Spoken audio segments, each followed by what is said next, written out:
പരിശുദ്ധ ദൈവമാതാവിൻ്റെ വണക്കമാസം പ്രാർത്ഥന 23-ാം ദിവസം. നമ്മുടെ ആധ്യാത്മിക മാതാവ്. പരിശുദ്ധ കന്യകയുടെ ആധ്യാത്മിക മാതൃത്വം മരിയ ശാസ്ത്രത്തിൽ ഏറ്റവും സുവ്യക്തമായും സാർവത്രികമായും അംഗീകരിക്കപ്പെട്ടിട്ടുള്ള ഒരു സത്യമാണ്. എല്ലാ ക്രിസ്ത്യാനികളും നൈസർഗികമായി തന്നെ പരിശുദ്ധ കന്യകയെ മാതാവ് എന്നാണ് അഭിസംബോധന ചെയ്യുന്നത്. കന്യകാമറിയം യഥാർത്ഥത്തിൽ നമ്മുടെ മാതാവാണെങ്കിൽ അവൾ ഒരർത്ഥത്തിൽ നമ്മെ ഉദരത്തിൽ സംവഹിക്കുകയും പ്രസവിക്കുകയും ചെയ്തിട്ടുണ്ടായിരിക്കണം. ദിവ്യജനനി ഇപ്പോഴും നമുക്ക് മാതൃസഹജമായ വാത്സല്യമാണ് നൽകിക്കൊണ്ടിരിക്കുന്നത്. ഒരു ക്രിസ്ത്യാനിയായി തീരുന്നതിന് ആധ്യാത്മികമായ ഒരു നവജനനം ആവശ്യമാണല്ലോ.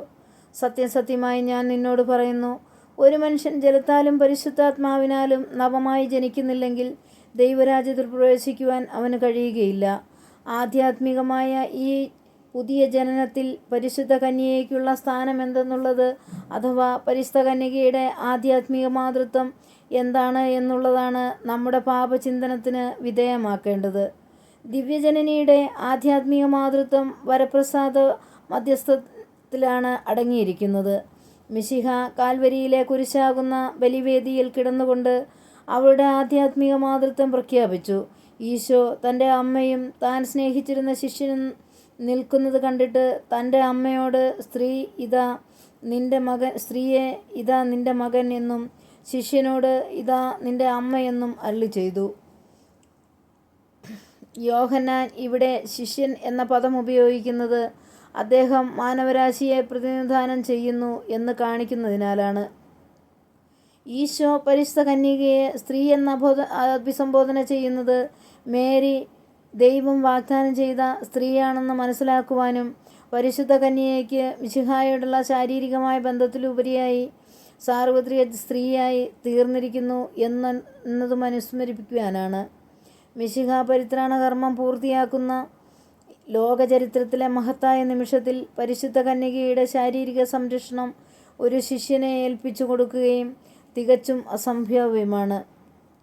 മിശിഹ ഭൗതിക ശരീരത്തിൻ്റെ ശിരസ് എന്ന നിലയിൽ ദൈവസുത സ്ഥാനം നമുക്ക് നൽകിക്കൊണ്ട് മാനവകുലത്തെ നവീകരിച്ചു. അതിന് സുതനായ ദൈവത്തിന് മനുഷ്യ സ്വഭാവം സ്വീകരിക്കുകയും മാനവരാശിയുമായി ഏകീകരിക്കുകയും ചെയ്യേണ്ടിയിരിക്കുന്നു. പരിശുദ്ധ കന്യക അവിടുത്തെ ദൈവമാതൃത്വദ്വാര എന്ന് സ്വാധികമാക്കി. ഇപ്രകാരം പരിശുദ്ധ കന്യകയിൽ ദൈവമാതൃത്വവും ആധ്യാത്മിക മാതൃത്വവും സമ്മേളിച്ചു. മനുഷ്യകുലത്തിൻ്റെ നവീകരണം മിശിഹായുടെ ശിരസ് എന്ന സ്ഥാനവും മറിയത്തിൻ്റെ മാതൃസ്ഥാനവും പ്രകൃത്യാതീത ജീവദായകത്വത്തിനുള്ള സാർവത്രിക ശക്തിയാണ്. പരിശുദ്ധ കന്യകയുടെ മാതൃത്വത്തിന് ദൈവിക പിതൃത്വത്തിൻ്റെ ഫലദായകത്തിൽ പരിത്രാതാവും തൻ്റെ സുതനുമായ ദൈവപുത്രനോട് യോജിക്കുമ്പോൾ ഭാഗഭാഗിത്വം സിദ്ധിക്കുന്നു. മാനവരാശിക്ക് ദൈവിക ജീവൻ നൽകുന്നതിനു വേണ്ടി ദൈവജനനിയും സ്വജാതനും തമ്മിലുള്ള അത്ഭുതാവഹമായ മഹോന്നതമായ ഐക്യം പോലെ വിവാഹത്തോട് സാദൃശ്യമായ വേറൊരു സംയോജനമില്ല. എല്ലാ മനുഷ്യരും അവരുടെ പ്രകൃത്യാതീത ജീവൻ സ്വീകരിക്കുന്നത് മിശിഹ കഴിഞ്ഞാൽ പരിശുദ്ധ കന്യകാമറിയത്തിൽ നിന്നാണ്. പരിശുദ്ധാത്മാവ് വഴിയായി കന്യകയുടെ ഉദരത്തിൽ ദൈവവചനം മാംസമായി തീർന്നപ്പോൾ എല്ലാ മനുഷ്യരും മിശിഹായുടെ സഹോദരന്മാരായി, ദൈവപുത്രന്മാരായി. സംഭവം: തീരപ്രദേശങ്ങളിൽ കഴിയുന്ന മത്സ്യബന്ധകരുടെ ജീവിതം ക്ലേശപൂർണമാണ്. നമ്മുടെ കർത്താവ് പ്രശംസ ചൊരിഞ്ഞ കാനാൻകാരി സ്ത്രീയെ പോലെ ഉറച്ച വിശ്വാസമുള്ളവരാണ് അവരിൽ പലരും. ഒരിക്കൽ കേരളത്തിലെ ഒരു കടൽ തീരപ്രദേശത്ത് കടൽക്ഷോഭമുണ്ടായി. പുരുഷന്മാരെല്ലാവരും തന്നെ പുറംകടലിൽ മീൻ പിടിക്കാൻ പോയിരിക്കുകയാണ്. കടൽക്ഷോഭത്തിൽ ആ പുരുഷന്മാർക്കെല്ലാം എന്താണ് സംഭവിക്കാൻ പോകുന്നതെന്നോർത്ത് സ്ത്രീകൾ പൊട്ടിക്കരഞ്ഞു. പർവ്വതം പോലെ ഉയരുന്ന തിരമാലകൾ കരയിലേക്ക് അടിച്ചു കയറി. നിരനിരയായി പണിതിട്ടുള്ള കുടിലുകൾ കടലിലേക്ക് ഒഴുകാൻ നിമിഷങ്ങൾ മാത്രമേയുള്ളൂ. തിരമാലകൾ ആദ്യ നിരയിലുള്ള കുടിലുകളുടെ തൊട്ടടുത്തെത്തി. കുടിലിലുള്ള സാധനങ്ങൾ പെറുക്കിയെടുത്ത് നിലവിളിച്ചുകൊണ്ട് ആളുകൾ പുറത്തേക്ക് കടന്നു തുടങ്ങി. തീക്ഷ്ണ വിശ്വാസമുള്ള കുറേ ആളുകൾ അവരെ എല്ലാം തടഞ്ഞുകൊണ്ട് പറഞ്ഞു, നമുക്ക് ഉറച്ച വിശ്വാസത്തോടെ ദൈവമാതാവിനോട് പ്രാർത്ഥിക്കാം. ആ അമ്മ നമ്മെ കൈവിടുകയില്ല. കുടിലുകളിൽ മരണത്തിൻ്റെ വക്കിൽ കഴിഞ്ഞവരെല്ലാം തങ്ങളുടെ ജപമാലകൾ എടുത്ത് പ്രാർത്ഥന തുടങ്ങി. അവർ പ്രാർത്ഥന തുടങ്ങിയപ്പോൾ മുതൽ കടൽക്ഷോഭം കുറഞ്ഞു. സമുദ്രം പ്രശാന്തമായി. ജപമാല അവസാനിച്ചതോടെ കടൽക്ഷോഭം പൂർണ്ണമായും നീങ്ങി. മത്സ്യബന്ധനത്തിന് പുറംകടലിൽ പോയിരുന്നവർ അപകടം കൂടാതെ തിരിച്ചെത്തിയ കാഴ്ചയാണ് കരയിലുള്ളവർക്ക് കാണാൻ കഴിഞ്ഞത്. പ്രാർത്ഥന. ദൈവജനനി, അങ്ങ് ഞങ്ങളുടെ ആധ്യാത്മിക മാതാവാണെന്ന് ഞങ്ങൾക്കറിയാം. അവിടുന്ന് ദൈവമാതാവ് എന്നുള്ള നിലയിൽ സർവ്വസൃഷ്ടികളുടെയും നാഥയും മാതാവുമാണ്. എന്നാൽ അതിലുപരി അങ്ങ് ഞങ്ങളുടെ അമ്മയാണ്. അങ്ങ് വഴിയാണ് ഞങ്ങൾ ആധ്യാത്മിക ജീവൻ പ്രാപിക്കുന്നത്.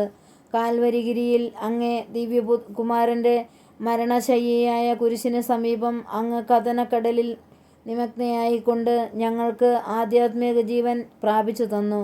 കൂടാതെ അനുദിനം ഞങ്ങൾ ദൈവിക ജീവൻ പ്രാപിക്കുവാനും അങ്ങേ ദിവ്യകുമാരനോട് സാരൂപ്യം പ്രാപിക്കുവാനും അങ്ങ് ഞങ്ങളെ സഹായിക്കുന്നു.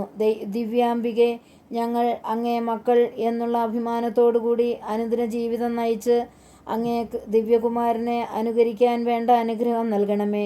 എത്രയും ദയുള്ള മാതാവേ, നിന്റെ സങ്കേതത്തിൽ ഓടി വന്ന് നിന്റെ മധ്യസ്ഥം അപേക്ഷിച്ചവരിൽ ഒരുവനെ നീ ഉപേക്ഷിച്ചതായി കേട്ടിട്ടില്ല എന്ന് നീ ഓർക്കണമേ.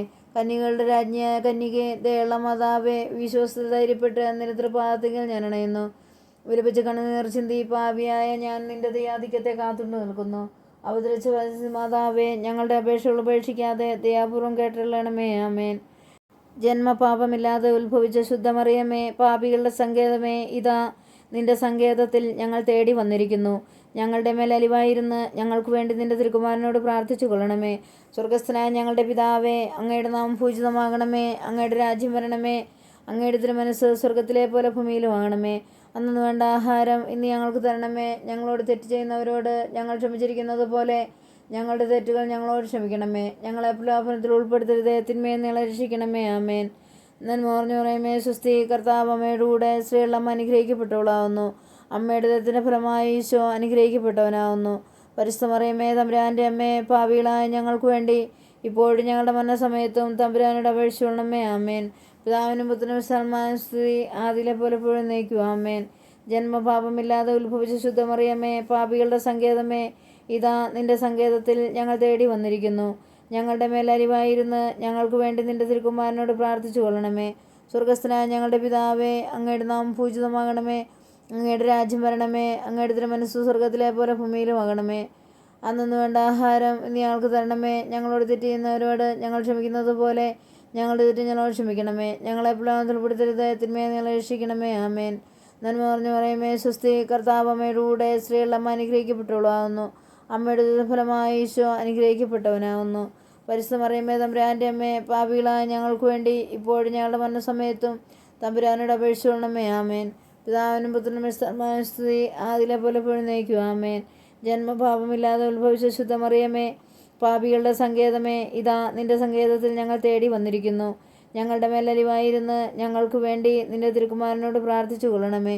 സ്വർഗസ്ഥനായ ഞങ്ങളുടെ പിതാവേ, അങ്ങയുടെ നാമം പൂജിതമാകണമേ. അങ്ങയുടെ രാജ്യം വരണമേ. അങ്ങയുടെ തിരുമനസ്സ് സ്വർഗത്തിലെ പോലെ ഭൂമിയിലും ആകണമേ. അന്നു വേണ്ട ആഹാരം നീ ഞങ്ങൾക്ക് തരണമേ. ഞങ്ങളോട് തെറ്റ് ചെയ്യുന്നവരോട് ഞങ്ങൾ ക്ഷമിച്ചിരിക്കുന്നത് പോലെ ഞങ്ങളുടെ തെറ്റ് ഞങ്ങളോട് ക്ഷമിക്കണമേ. ഞങ്ങളെ പ്രലോഭനത്തിൽ ഉൾപ്പെടുത്തരുത്, തിന്മയിൽ നിന്ന് രക്ഷിക്കണമേ. ആമേൻ. നന്മ നിറഞ്ഞ മറിയമേ, സ്വസ്തി, കർത്താവ് അങ്ങയുടെ കൂടെ, സ്ത്രീകൾ അമ്മ അനുഗ്രഹിക്കപ്പെട്ടവളാവുന്നു. അമ്മയുടെ ദത്തഫലമായി ഈശോ അനുഗ്രഹിക്കപ്പെട്ടവനാവുന്നു. പരിശുദ്ധ മറിയമേ, തമ്പുരാൻ്റെ അമ്മേ, പാപികളായ ഞങ്ങൾക്ക് വേണ്ടി ഇപ്പോഴും ഞങ്ങളുടെ മരണസമയത്തും തമ്പുരാനോട് അപേക്ഷിച്ചുകൊള്ളണമേ. ആമേൻ. പിതാവിനും പുത്രനും സ്തുതി, ആദിയിലെ പോലെ എപ്പോഴും എന്നേക്കും. ആമേൻ. ലുത്തിനിയായും ബാക്കി പ്രാർത്ഥനയും 10ാം ഭാഗം കാണുക. സുകൃത ജപം. കൃപയുടെ നിറകുടമായ മറിയമേ, ഞങ്ങളിൽ കാരുണ്യം നിറയ്ക്കണമേ. കൃപയുടെ നിറകുടമായ മറിയമേ, ഞങ്ങളിൽ കാരുണ്യം നിറയ്ക്കണമേ. കൃപയുടെ നിറകുടമായ മറിയമേ, ഞങ്ങളിൽ കാരുണ്യം നിറയ്ക്കണമേ. ആമേൻ.